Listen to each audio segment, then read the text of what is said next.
The U.S. Special Envoy Steve Witkoff visited a food distribution site in Gaza on Friday as UN agencies warn the territory is on the brink of a full-scale famine. The dire humanitarian situation in Gaza prompted several Western countries to announce this week that they would recognize a Palestinian state.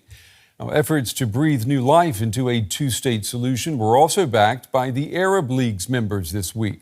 They unanimously endorsed a declaration calling for Hamas to lay down its weapons, to release all hostages, and to end its rule in Gaza. The call for Hamas to disarm came at a United Nations conference on a two-state solution to end the decades-long conflict between Israel and the Palestinians. The meeting aimed to build political momentum towards formal recognition of Palestinian statehood. Israel and the United States refused to attend, saying discussing a two-state solution now would only embolden Hamas. Well, for more, I'm joined now by journalist Karim El-Gawhary in Cairo, Egypt. Karim, it's good to see you. You know, this is the first time the Arab League has explicitly condemned Hamas. Why now, and what has changed? Well, there was a lot of course, in the Israeli media and in the Western media, there was a lot of discussion about that, especially about the point that the signing the demand to disarm Hamas for the first time.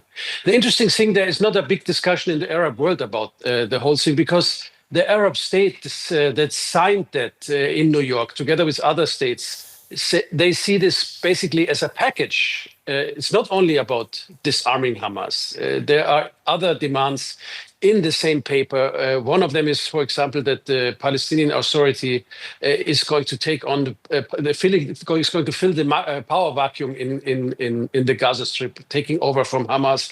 A second is, of course, that there are concrete steps towards a Palestinian state. All of that rejected by Israeli Prime Minister Netanyahu.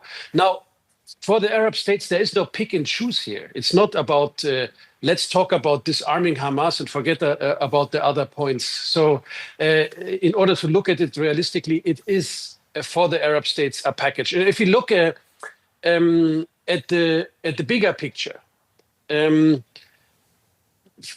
Hamas basically is a product of the Israeli occupation of the West Bank and the Gaza Strip.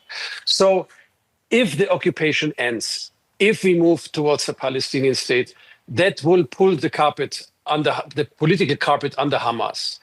If the occupation continues, there will be always some kind of resistance against this occupation. If it's not Hamas, it might be another organization we don't even know yet. But this new generation that is pulled out of the carpet, pulled out of the rubble, that is lost family members, that are orphans, that they will not accept simply this situation. So the idea to have a peaceful occupation is a contradiction in itself. And that is why in this whole package, steps towards a Palestinian state are so important. And it's also, of course, this recognition of a Palestinian state also, as we can see, is gaining international momentum. And let me ask you about where you are. You're in Egypt. Was Egypt a driving force behind this declaration, or was it more of a follower? I think, yes, Egypt was probably a driving force. The Egyptian regime is basically, there's a big fear of the instability in the neighborhood. There's a big fear of that masses of Palestinians will be displaced into Egypt. So they want to kind of sort out the situation. And for the Egyptian regime itself, they are not a friend of Hamas.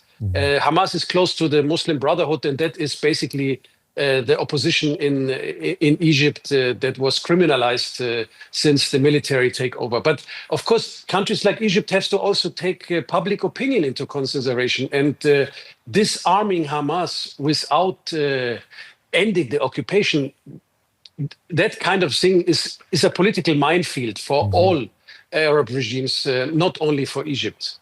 What do you make of Qatar and Syria signing onto this declaration? I mean, these countries, they have historically been sympathetic to Hamas. Well, as you can see, Syria is very busy with itself. It's also a different, it's not the old Assad regime, it's a new Syria. But generally speaking, extremely busy with itself. When it comes to Qatar, I would say the same as in the beginning. They also see this as the package, not only the disarmament, but for example, when it comes to the negotiations, Qatar was also brokering. There was already a point where Hamas basically said, we are ready to give up power if, and that was the condition of Hamas, if there will be a permanent ceasefire and if the Israeli army will withdraw from the Gaza Strip. So that is something Qatar was already brokering. Of course, like a disarmament of Hamas would be another further step ahead of that. Karim, will this declaration, I mean, it is the first declaration of its kind, but will it make a difference on the ground in Gaza? Will Hamas be moved by this at all? Is this the beginning of the end of Hamas? I mean, look at the situation. For now in the Gaza Strip, there is no ceasefire.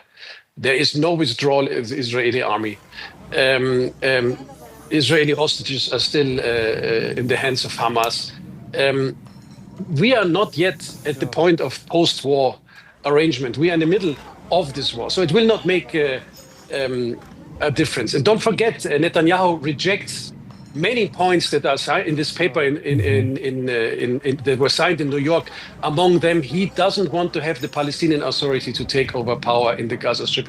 And of course, he strongly rejects any kind of Palestinian state. So under this condition right now, I think that you really get serious support from the Arab sides, from the Arab states to disarm Hamas at this point is very unrealistic. I think it's important that they see this whole thing as a package.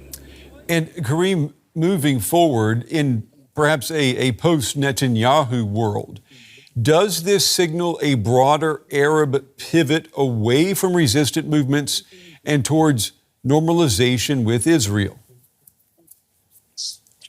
No, I mean, look, the first country that, of course, Israel wants to normalize with, and the US and Trump would like to have this is Saudi Arabia. And there's a lot of talk since the Abraham Accord that Saudi Arabia will follow. Saudi Arabia, at this point, or in the last months, was very clear about that. They said, yes, there's a normalization with Israel is possible, but it has to be in the framework that there are serious steps towards a Palestinian state. So again, we see this package. There is not going to be a big movement on the Arab side if there is not serious movement towards a political solution and towards a Palestinian state. Okay. Journalist Karim El-Gawhary joining us from Cairo, Egypt tonight. There was a lot to unpack. You did it beautifully, Karim. We appreciate your time tonight. Thank you. You're welcome.